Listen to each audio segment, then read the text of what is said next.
faithfully sharing value and exploring great books worldwide. Hello, this is Sally's Book Talk. Today we're interpreting Dale Carnegie's How to Stop Worrying and Start Living. Our show previously covered Carnegie's How to Win Friends and Influence People, and you can guess from the title. Today's book is the sister volume to How to Win Friends, but actually the English title is How to Stop Worrying and Start Living, and it's all about tackling anxiety. Some say this is an age of widespread anxiety. The workers fear being replaced by younger folks and AI. Singles dread becoming leftover men and women, and the married shoulder pressures like supporting the family, food, housing, healthcare, and education. Parents worry their kids might fall behind early on. So, yeah, anxiety is everywhere. Actually, this isn't a new problem.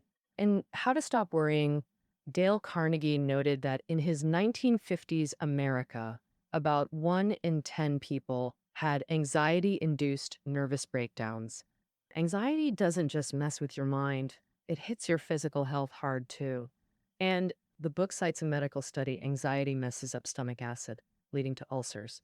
Learning to ditch anxiety and live calmly is a must for every adult. But back in Carnegie's day, books on beating anxiety were rare. As an adult educator, Carnegie decided to write his own anxiety busting book for his training courses. And that's how this one came to be. Mhm. Once published, it became a global bestseller, and Carnegie was hailed as the father of adult education. Carnegie wrote 7 books, and in the West, he's called second only to the Bible. His works are among the best-selling in publishing history. All right, I'll cover 3 questions for you. First up, how to rationally recognize and analyze your own anxiety. Second question, how to overcome anxiety. Third question, how to prevent anxiety and calmly handle life. Okay, let's dive into the first question. How to rationally recognize and analyze your own anxiety. Anxiety can wreck your focus. When your mind's flooded with anxiety, emotions take over reason and dominate your thoughts. So anxiety means you can't think straight or make good decisions, making everything worse and you more anxious. It's a vicious cycle, and only breaking it brings change. How do we do that? It starts with rationally understanding and analyzing our anxiety. Carnegie's approach to rational anxiety analysis involves asking yourself 3 questions that quickly clarify your situation and inspire solutions. So, what are these 3 questions? First question, what's causing my anxiety? Second question, how likely is the worst outcome, and what exactly would that be? Finally, ask yourself, how long is this truly worth worrying about? Now, let's dive into how to use these questions to analyze anxiety. Starting with the first question, what's causing my anxiety? As the book says, most anxiety stems from ignorance about reality and facts. Here's a true story from the book. Frank, an insurance pro, grew anxious and discouraged after constant effort yielded little return. He nearly quit, but needed to understand why. He decided to end this slump by analyzing his work data to study his situation. Through rational analysis, he discovered his best sales came from just the first 2 client contacts. Only 7% of clients required more contacts. These time-draining cases caused his anxiety. The solution became clear. He immediately shifted focus to serving new clients. His performance doubled quickly, making him an industry elite. So when anxious, first ask yourself from a detached perspective, what's causing this? Say you're a worried professional fearing replacement. Have you identified your core strengths, understood your industry's realities? What skills will the future demand? If you're an anxious parent, fearing your child will fall behind, ask, where exactly is this starting line? Long term, what real benefits do those crammed tutoring classes provide? What truly develops a child's abilities? Found the cause of anxiety. Now, let's look at the second question. How likely is the bad outcome to happen? What could be the worst possible outcome? There's an idiom called worry tin. Worrying Like the Man of Chi, about a man who feared the sky would fall. You might laugh, but think, how much more likely is your anxiety compared to that? The bad outcome might not happen, but your anxiety keeps eating away at you. So Carnegie believed that over anxiety about low probability events isn't worth the cost. The book tells a story. Mrs. Solinger was pessimistic. After her first marriage, she lived in constant anxiety, worrying about electrical fires, the nanny being irresponsible, or her child getting hurt. Though her fears never happened, anxiety made her temper irritable. Marriage might weather big storms, but it can't withstand constant negative energy. As the saying goes, a great dam is destroyed by a small anthole. Mrs. Salinger's marriage ended this way. This isn't unique. There are many Mrs. Salingers around us. Their fears haven't occurred, but anxiety has ruined their lives. In fact, most anxiety comes from imagination, and many are crushed by imagined fears. Carnegie thought insurance companies capitalized on this psychology to make fortunes. Carnegie joked that unless human nature changes, insurance companies will always thrive. Of course, some anxiety inducing things aren't low probability events. What should we do then? Carnegie's answer is to learn to prepare for the worst. In the book, an engineer named Carol was tasked with installing $1 million environmental device for a factory. Unexpectedly, this new device was unstable, and during installation, Carol realized it couldn't meet promised standards. He was anxious. If something went wrong, he might become a scapegoat, lose his job, and the company would suffer huge losses. After inner struggle, Carol prepared for the worst. For him, it was just losing his job. He still had the ability to find another path. For the company, problems with new technology were within acceptable limits.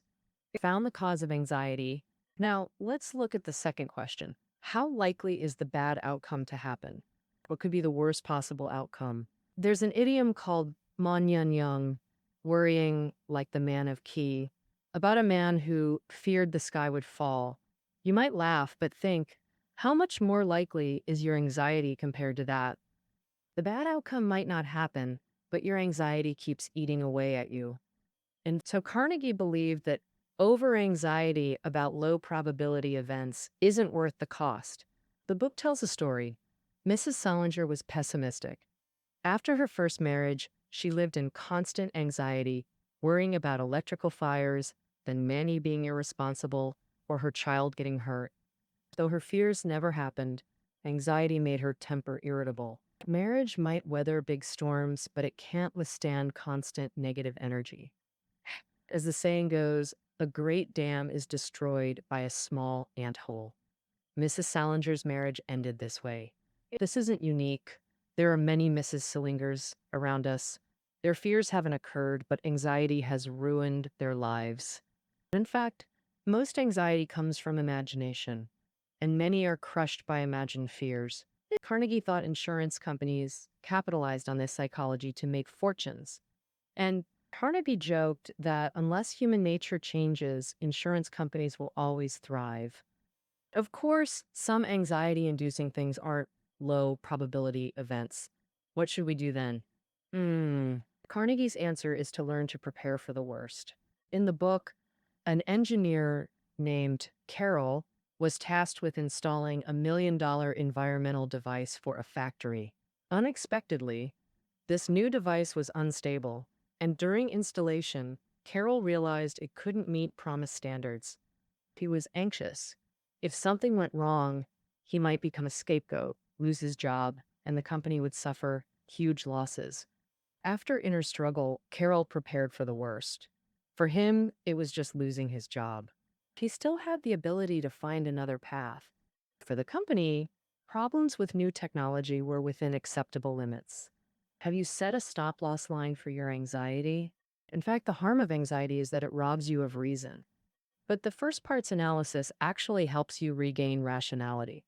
Now let's move to the second part, how to overcome anxiety. The book offers multiple solutions. Here, I'll share the 3 most effective methods.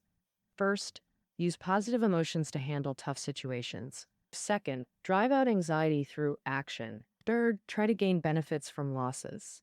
Let's start with the first method, using positive emotions for difficult situations.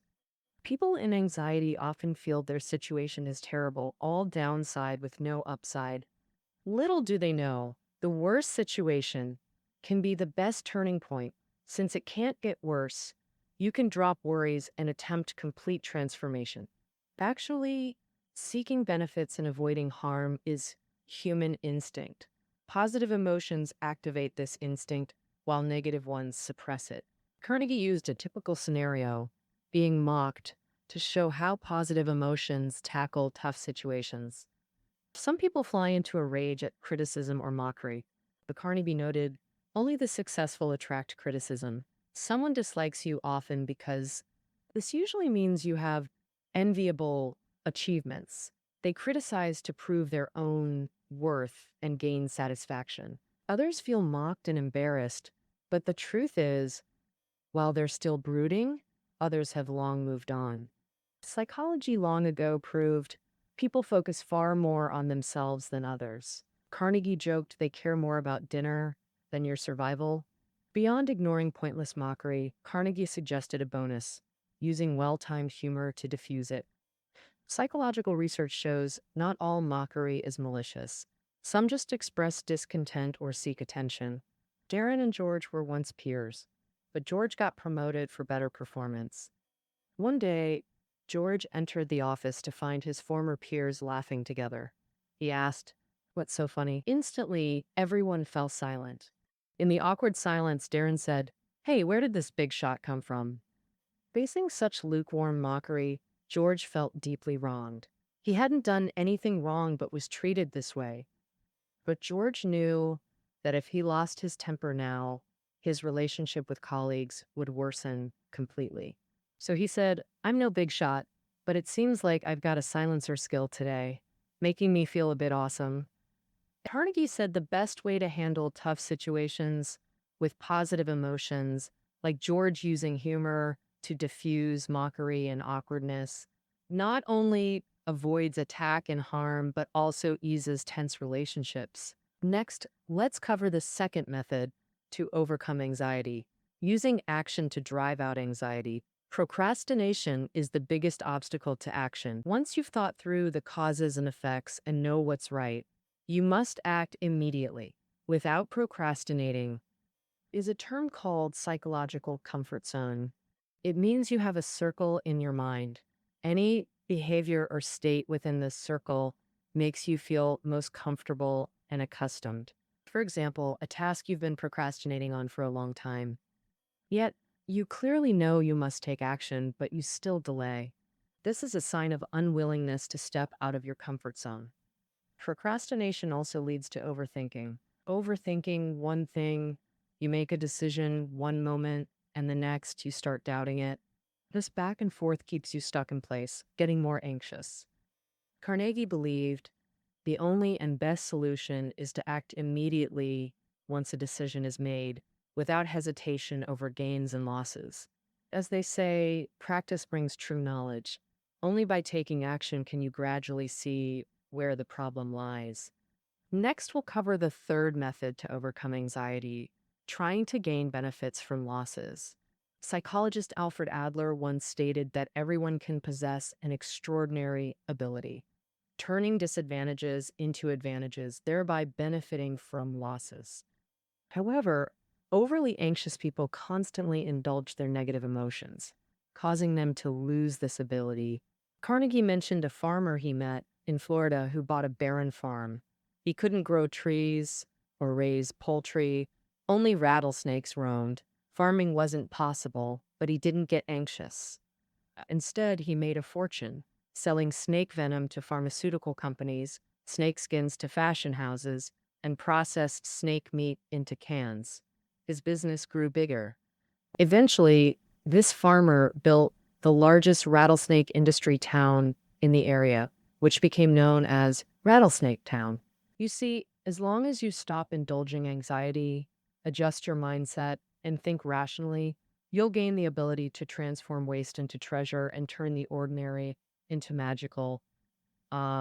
Just as Carnegie said, if life hands you a sour lemon, why not make refreshing lemonade? All right, that concludes the second part. 3 methods to overcome anxiety. First, learn to control emotions and adjust perspectives.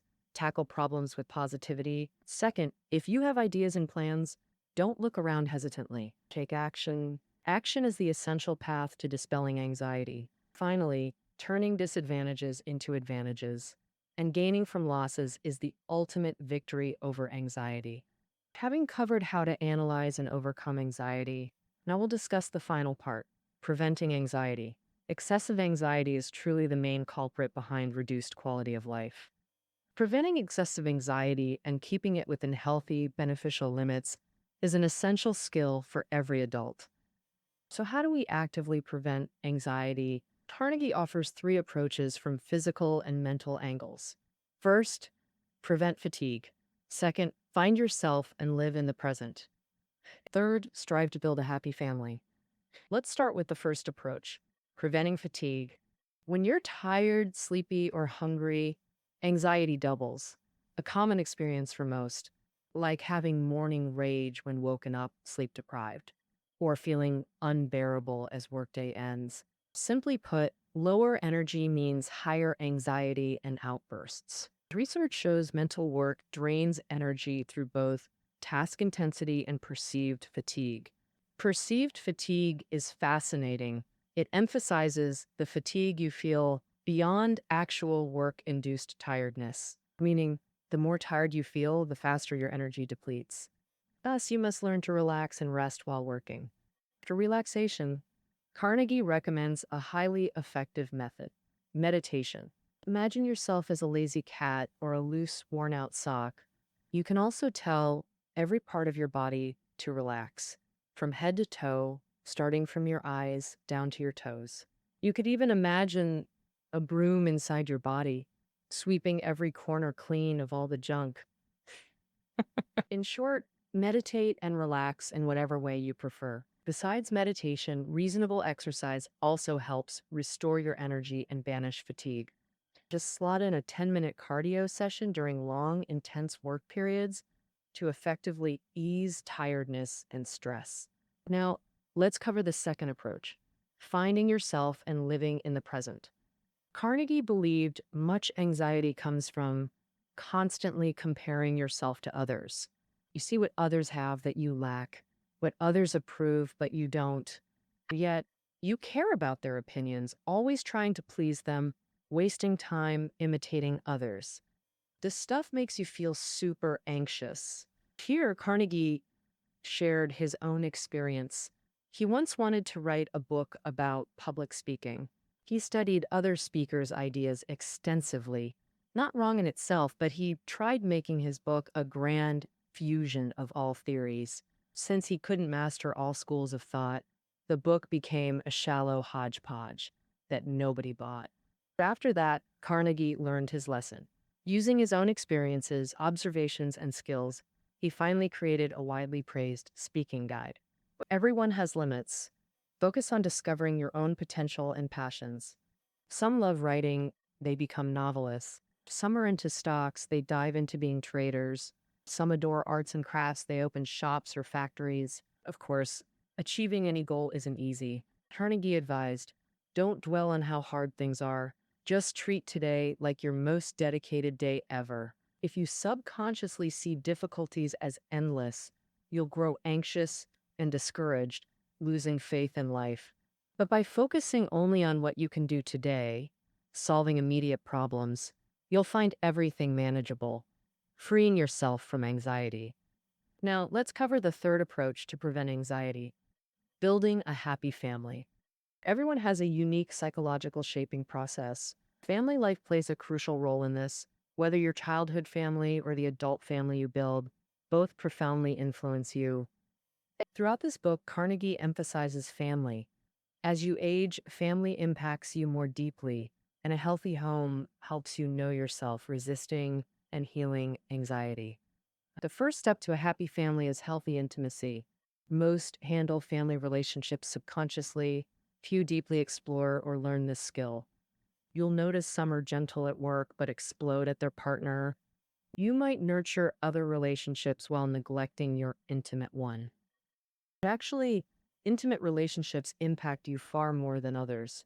Nurturing intimacy pays huge dividends. Its value is like air. Toxic intimacy is smog. No immediate pressure, but long-term costs are steep.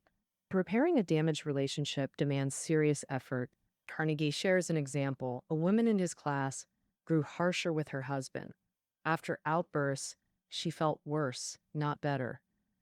Carnegie asked her, if your husband died, what would you do? That question made her see the light instantly. Carnegie believed people naturally make mistakes. If you're not flawless, don't demand it from your partner. Beyond intimacy, finances are another major obstacle to family happiness. Carnegie saw financial literacy as essential for adults. Surveys show 70% of adult anxiety relates to money. Solved finances and family issues often resolve too. Of course, this isn't a finance book, so Carnegie offers just two basic principles. Track expenses and live within your means by budgeting, the foundation of money management. First, understand where your money goes. Even oil tycoon Rockefeller tracked every penny. Your expenses can't be more complex than his. Nowadays, many budgeting apps help you track every expense anytime, anywhere. Tracking expenses reveals your spending habits with crystal clarity. With this clarity, you can assess needs, create smarter budgets, manage household finances, securing a happy family life, and naturally easing anxiety. All right, that concludes the third part. First, prevent fatigue. Relax while working. Rest before exhaustion for sustainability. Second, don't imitate others. Your strengths and flaws make you unique. Find your passion, pursue it, and live fully each day. Finally, building a happy family pays huge dividends. Nurture intimacy and improve financial health. This way, a happy family nourishes your whole being.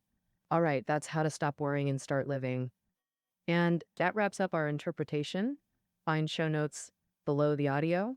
See you tomorrow.